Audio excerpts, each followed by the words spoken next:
Let's be honest, when most people see trash, they throw it away. But what if that broken suitcase, those old forks, or a dusty wooden frame could turn your garden into something straight out of a fairy tale?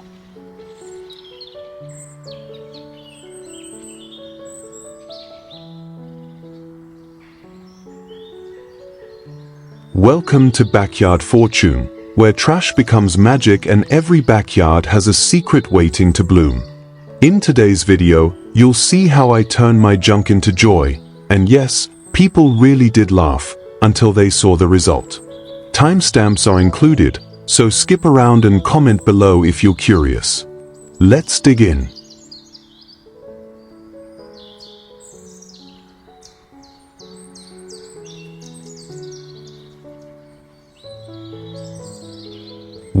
Bottle blossom garden wall.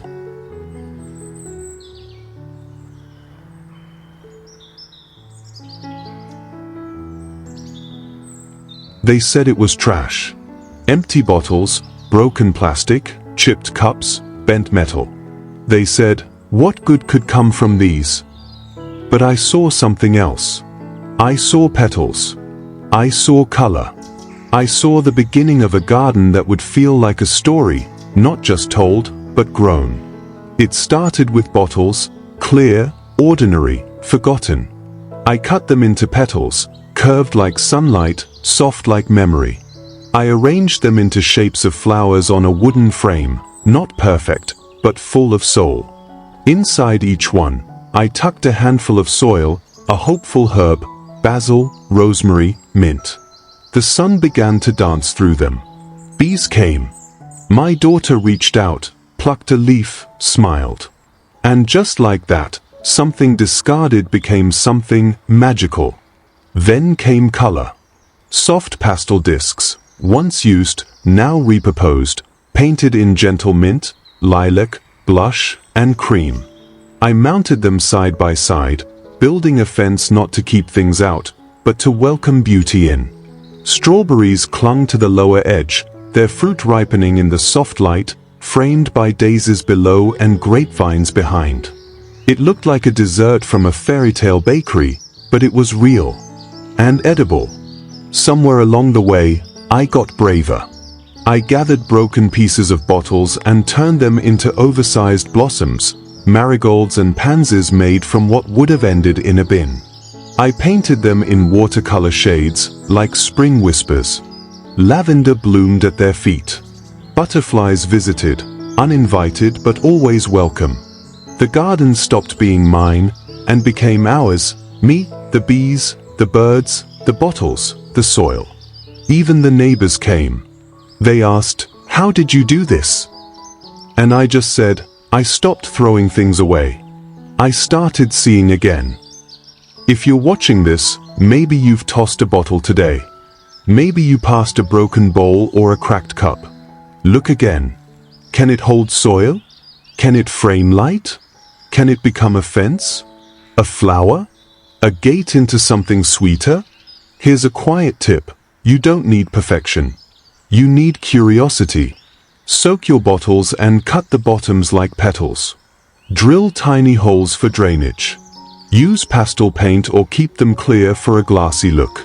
Plant what you love, herbs for tea, strawberries for summer mornings, or flowers that remind you of your grandmother's scarf. And give it time. Let the sun kiss it. Let the bees come. Let yourself fall in love with what you've made. People laughed at first. Now they ask me to teach them.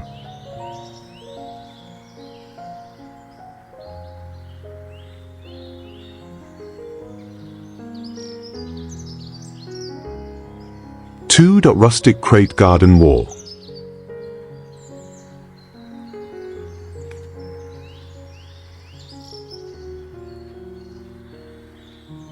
They told me crates were for storage, for shipping, stacking, and forgetting. Not for beauty. Certainly not for growing strawberries. But I had other plans. One morning, I found an old wooden crate behind the market, scuffed, dented, but still strong. I brought it home. Then another. Then more. And soon, What once held onions and dusty bottles became something else entirely. I didn't build a fence. I built a living wall. Crate by crate, I stacked them, like shelves in a garden library. I filled them with basil, thyme, dill, marigolds, calendula, lavender. I didn't plant flowers to impress. I planted things we could eat, harvest, and share. And then the strawberries came. Tiny at first, then bold and red, hanging like earrings from the top row. Butterflies noticed before the neighbors did. But when the neighbors came, they stopped. They stared. And they smiled. "You made this from trash?" they asked. "Not trash. Just forgotten things, waiting for purpose." There's something deeply comforting about working with wood that has lived a life. It already knows how to stand in the rain. It knows the feel of sunlight. So when you plant herbs into its corners, it doesn't complain. It holds them gently, like memory. Some crates I left bare. Others I painted soft pastels, mint green, pale blue, strawberry cream. I let the grapevines weave themselves through the slats, climbing as they wished. I tucked marigolds between the herbs, because even usefulness deserves beauty. And I built a little bench, just small enough for a child, or for someone needing a pause. Painted mushrooms danced along its sides. That spot became my favorite place to sit, where the lettuces grew fat and the sunflowers bowed gently in the breeze. If you're watching this and wondering, no, you don't need perfect tools. You don't need straight wood or exact measurements. You just need to care. To try. To see what could be, instead of what's expected. So next time you see a crate, in a market, in an alley, beside the curb, don't walk past it. Take it home. Wipe off the dust. Stack it with kindness. And let your garden grow, not just with plants, but with soul. Because what they once laughed at, they now wish they had.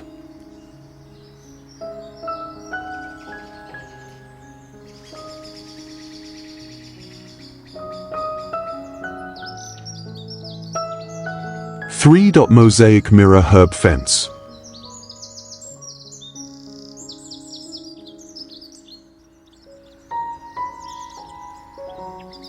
They were just shards. Broken reflections. Splinters of a mirror no longer whole. Most people would have swept them into a box and never looked back. But I held them up to the light and saw something waiting to shimmer again. The idea wasn't born from design magazines or expensive garden shows.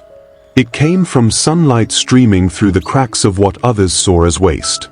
I gathered the pieces, mismatched, chipped, and sharp, and began building a fence. Not one of borders, but of light. Each shard found its place, like the garden itself had been waiting for them. I nestled them between wooden frames, letting the random angles speak their own language. When the sun hit just right, the whole garden glittered softly. It didn't blind. It whispered. Lavender bushes stood like quiet guardians beneath the fence. Rosemary and mint stretched upward, brushing the edges of silver reflections. Sometimes I'd catch a tomato gleaming in a mirror piece, or a child walking barefoot with a watering can, framed perfectly by the broken glass. I tucked small pockets of soil between the spaces, and from them came thyme, chamomile, lemon balm. Not forced, not pruned to perfection, just growing, gently, in the places no one expected anything to bloom. Grapevines wove themselves through the mirrored lattice, as if they too believed in second chances. And every breeze carried with it the fragrance of herbs and resilience. Visitors often paused. Their eyes scanned the fence, then turned to me. "Is that broken glass?" they'd ask. And I'd nod. "Yes," I'd say. "But look how it catches the sky." I tell you this now, not because you need mirrors to make beauty, but because you don't need perfection to begin. If you try this yourself, and I hope you do, start with safety. Smooth the edges. Mount the glass securely. Use a wooden frame or iron railing to give structure. And then let it be a little wild. Let it sparkle in its own way. Plant herbs you love. Let flowers find their space. And watch as morning light turns your garden into poetry. What once reflected only faces, now reflects a whole life. Growing, blooming, glowing. From the things we thought were broken.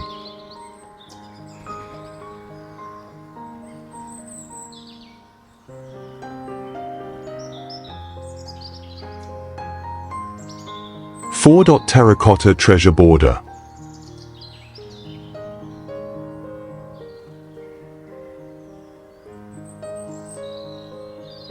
I didn't buy these bricks.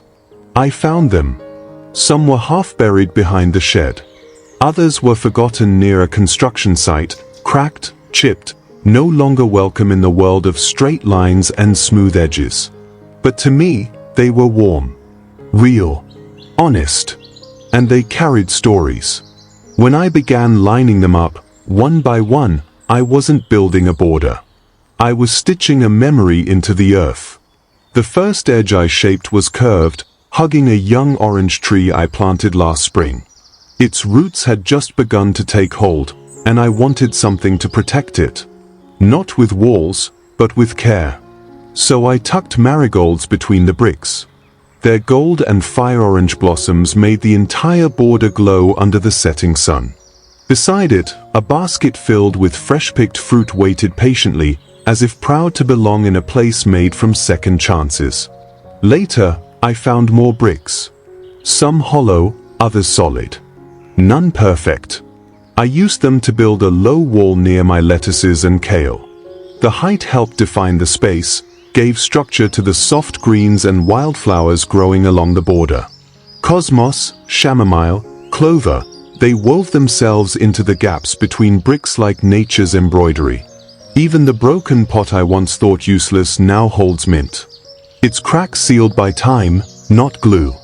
A breeze passed through and everything moved gently. Not in chaos, but in rhythm. This wasn't a garden from a catalogue. It was lived in. Loved. Then came the spiral. Not by plan, but by instinct. I arranged the bricks in a snail shell shape, each layer rising just slightly above the last. Inside, I planted basil and strawberries, edible flowers and soft herbs. From above, it looked like a labyrinth. From within, it felt like peace. I want to tell you something simple. You don't need perfect materials to create a beautiful garden. You don't even need a plan. You need intention. You need to look at what's around you, the forgotten, the dusty, the once used. And see not what it is, but what it could be. Old bricks don't just mark space. They hold heat. They catch light. They protect roots. And they tell everyone who visits, this was made by hand. By heart. So yes, they laughed at first. But now, they ask if I have any bricks left.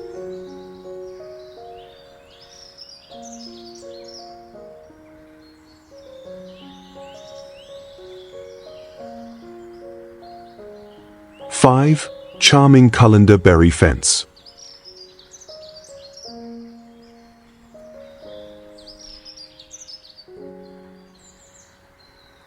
At first, they laughed. Neighbors peeked over the fence, puzzled, wondering why I was hanging old metal colanders on wooden rails, why I was filling them with dirt, of all things, and planting strawberries and thyme instead of tossing them out with yesterday's scraps. But I wasn't trying to be funny. I was trying to grow something, not just berries and herbs, but a life that felt gentler, more grounded. A garden that whispered stories of old kitchens, of things once forgotten, now blooming with purpose. One morning, as sunlight broke through the trees, the first strawberries ripened, little red jewels nestled in pastel colanders that swung gently with the breeze. My daughter reached out with a giggle and picked one. The way her face lit up, that's when I knew, this wasn't just a garden. It was magic stitched together with threadbare memories and a handful of soil. These colanders? They once strained pasta in a grandmother's kitchen. Now, they cradle wild chamomile and clover, dangling from fences like tiny lanterns of life. The holes that once drained water now frame new growth, letting roots breathe and herbs flourish. A little further along the stone wall, I mounted vintage metal strainers in a neat row. Some held trailing thyme, others lush blueberry plants. Grapevines twisted above like an emerald curtain, while the aroma of crushed mint rose with the wind. Between them stood an old watering can, no longer just utilitarian, but part of the story. A still life that smelled like summer and tasted like sunlight. In another corner of the garden, a rainbow appeared, not in the sky, but in the form of brightly colored colanders hanging from a wooden frame. Red, teal, yellow. Each one overflowing with cherry tomatoes. The vines curled playfully around the handles, while nasturtiums and calendula danced at their feet. Bees buzzed lazily. A robin fluttered nearby. And all around me, I could feel it, joy, rising from the earth, made possible by trash no one wanted. It didn't cost much. Some hooks, some screws, a bit of imagination. But more than that, it took a willingness to see beauty where others saw junk. A belief that reuse isn't just practical, it's poetic. So yes, they laughed at first. Now, they bring their friends over. They ask, "Where did you buy those planters?" And I smile, hands in the soil, heart full, and say, "These? Oh, they're just old colanders. From a thrift store. Or the back of a forgotten drawer." But in truth, they're more than that. They're a reminder that every object, like every person, has a second bloom waiting. You just have to give it sunlight, water, and a little faith. And maybe, just maybe, hang it on a fence.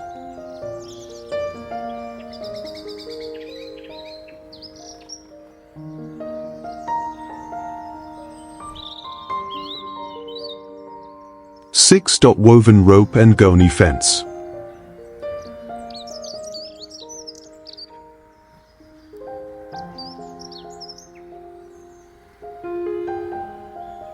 They laughed.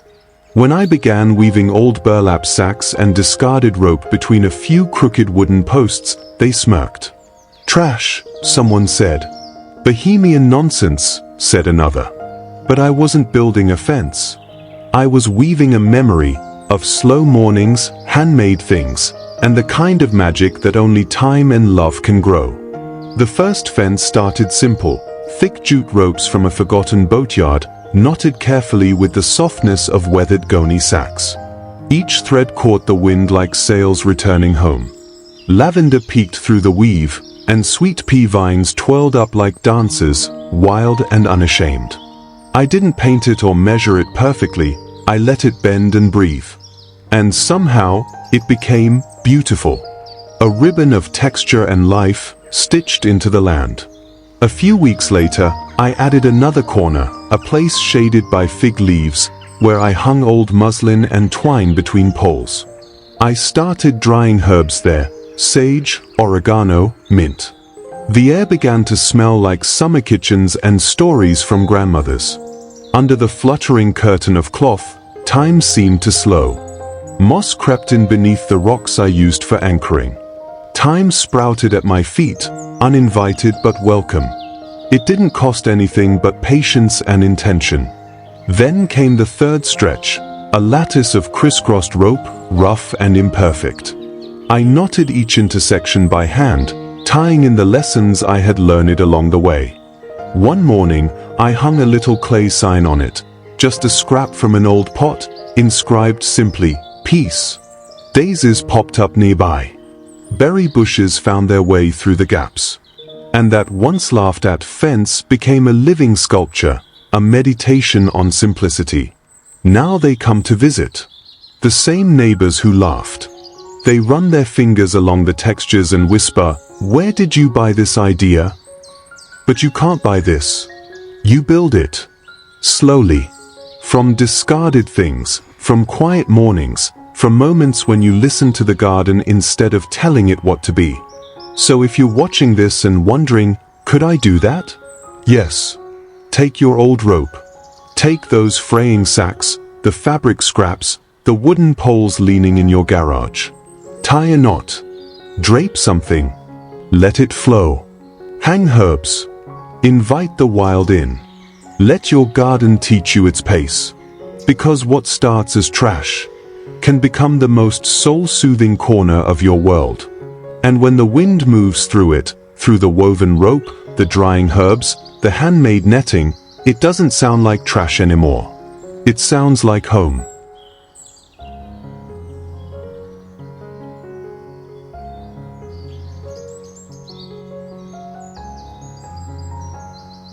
Seven. Kettle and cup planter fence.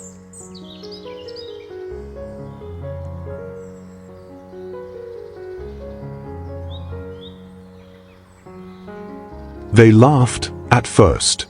When I gathered dusty teapots, forgotten coffee mugs, and old pans from the attic and thrift stores, neighbors passed by with a puzzled smile.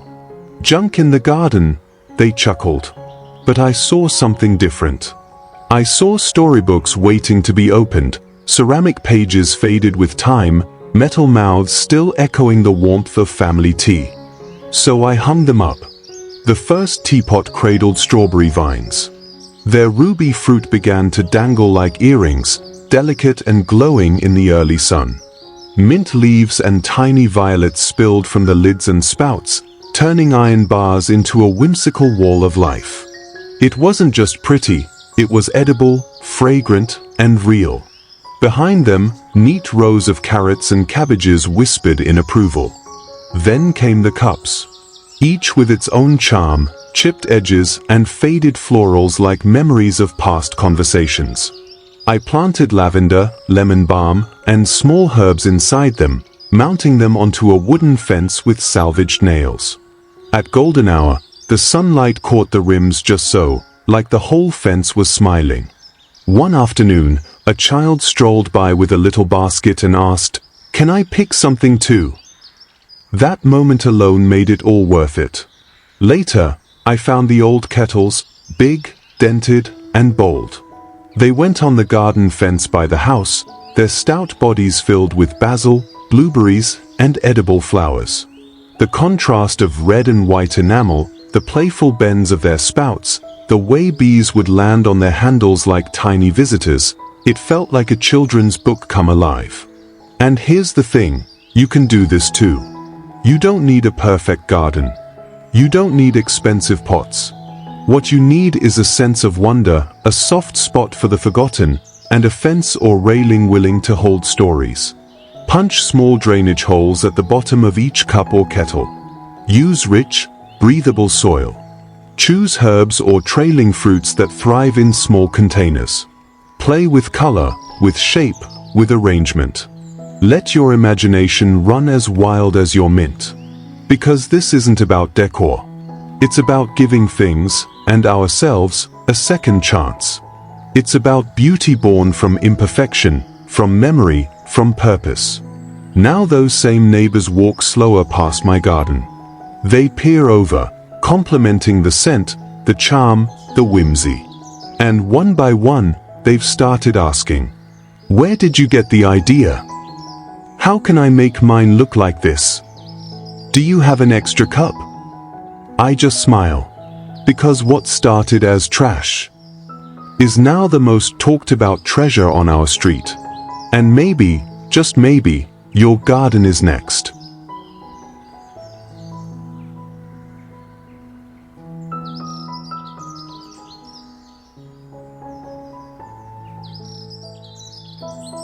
Eight. Wooden cutting board archway.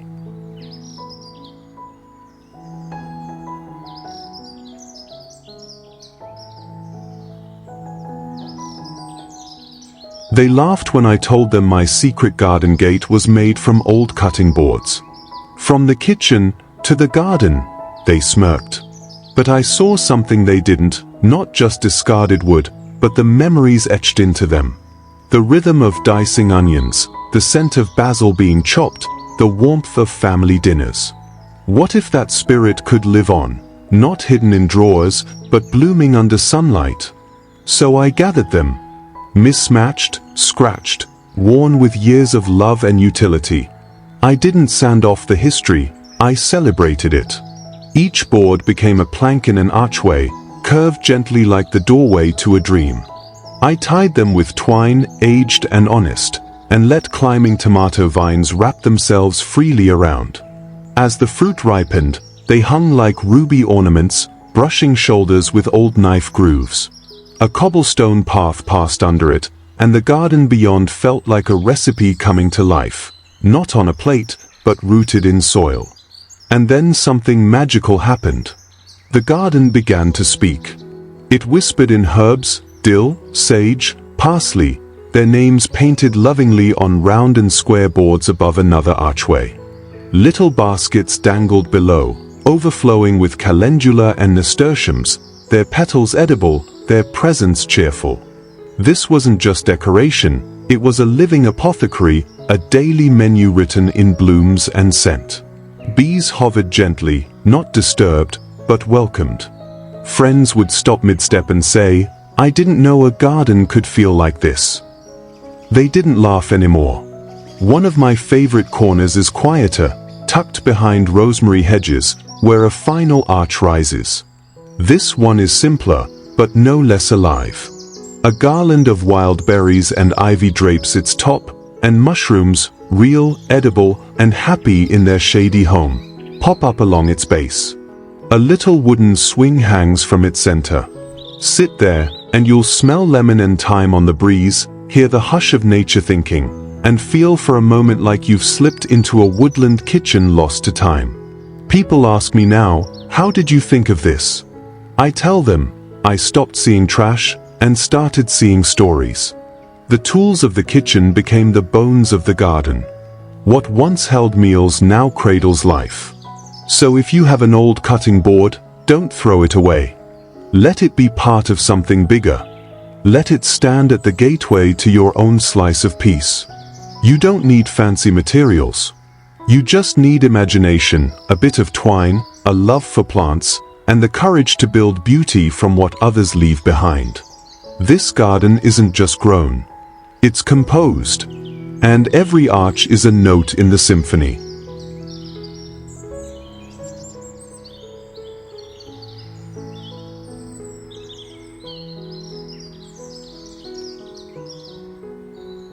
Nine, recycled coneflower totem.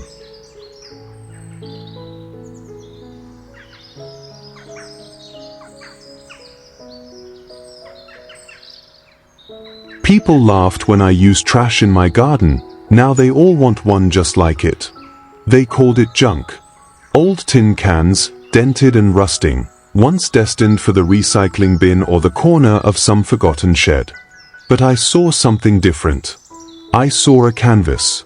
One sunny afternoon, with the scent of lemon balm brushing past my face and the hum of bees in the lavender, I began stacking. One can on top of another, turquoise, coral, yellow, like cheerful building blocks of hope. With a little drill work and a coat of paint, they transformed into flower totems, bright beacons standing tall in my garden.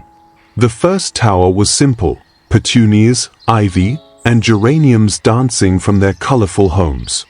They swayed with the breeze like ribbons of life. And something happened. People noticed. They smiled. Some laughed. One neighbor called it a junk sculpture. But then, spring unfolded, and so did the blooms. Each tin became a lantern of color. Bees returned, butterflies hovered like little spirits of joy. The junk sculpture had become a glowing totem of living color. And I kept going. Next came the painted pantry cans, wide and round, once home to soup and fruit. I hand-painted strawberries, daisies, and mint leaves in bold strokes across their sides. Each layer filled with herbs, calendula, borage, and tiny berry shoots that peeked from the bottom, teasing at the promise of harvest. I placed it beside the vegetable patch, a companion to carrots and kale. There's something deeply grounding about mixing function with whimsy. The kind of beauty you grow, not buy. And that's the secret. You don't need expensive garden sculptures. You just need stories, color, and care. The last sculpture became my favorite. Pastel cans painted in soft lilac, sage, and sky blue, with shapes cut out like hearts, moons, and vines. Inside them, I tucked pansies, snapdragons, and baby's breath. And when morning dew clung to the edges of the petals, it looked like a garden lifted from a children's book. I call it the fairy totem. And the butterflies seem to agree. Here's the magic, you can build this too. Save your cans, big or small.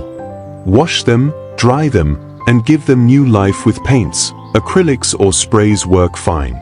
Stack vertically with rods or garden stakes, or secure them to wooden poles. Fill them with soil, punch drainage holes, and choose blooms that spill, cascade, or climb. Let your imagination lead the way. These aren't just planters. They're stories of transformation, color, and quiet rebellion against waste. Now when people visit my garden, they ask where I bought them. And I smile. Because I didn't buy them. I rescued them. And now they bloom.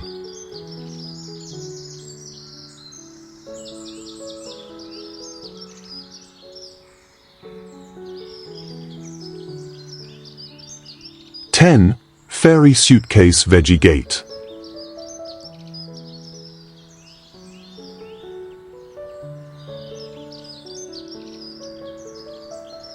They laughed.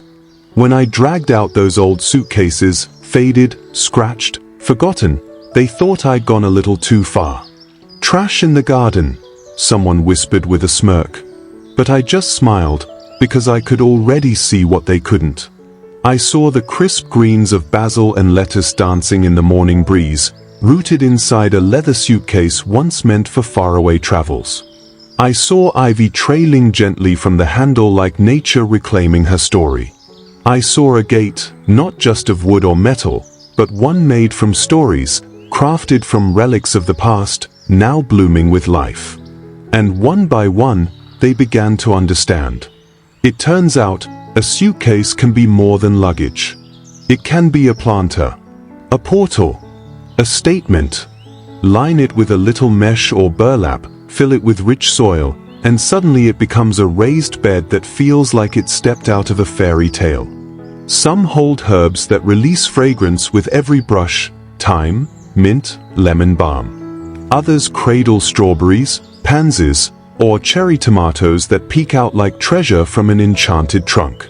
There's something deeply comforting in it all, this blend of nostalgia and nature, of whimsy and practicality. And then there's the gate. Not just any gate, but an archway made of stacked suitcases, their lids flung open in welcome. Vines spill over the edges, climbing up toward sunlight. Little signs sway gently in the breeze, enter kindly. Favorite things. Edible stories. Each path leads not just to vegetables or flowers, but to a feeling, a reminder that gardens don't have to be expensive to be extraordinary. This is a garden that makes people pause. A garden where memories grow alongside marigolds. It whispers, "You are welcome here." So if you've got an old suitcase hiding in the attic or collecting dust in the thrift store, see it not as junk, but as a possibility. Let it become something new. Let it carry life. And when your neighbors stop by, eyes wide, voices soft, they'll no longer ask, "Why trash?" They'll ask, "How did you think of this?" And you'll smile, just like I did, and say, "It started with a dream. And a little bit of dirt."